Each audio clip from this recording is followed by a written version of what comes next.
Hi! In this video, I'll show how to ensure any settings are maintained when changes are made by multiple users. This restores picture and sound settings to the settings configured in Pro Settings mode when the display is set to Pro mode. Hotel room displays can be restored to the hotel's picture and sound quality settings simply by turning off the power to the room.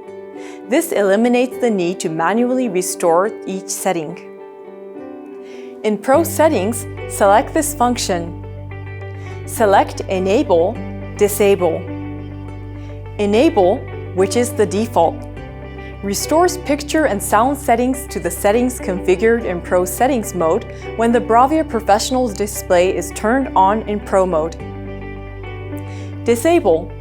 Picture and sound settings are not restored. Even when the BRAVIA Professional Display is turned on, the settings made in the Pro mode take priority. So for example, during operation you can see that when I change settings, like change picture mode from Standard to Cinema, and brightness from 40 to 20 on the display, once we power off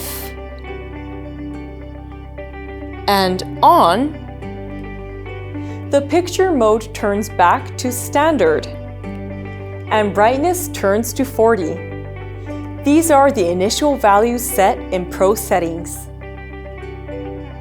In this video, I have shown how to ensure any settings are maintained when changes are made by multiple users. Please visit our Knowledge Center for technical information on BRAVIA 4K professional displays.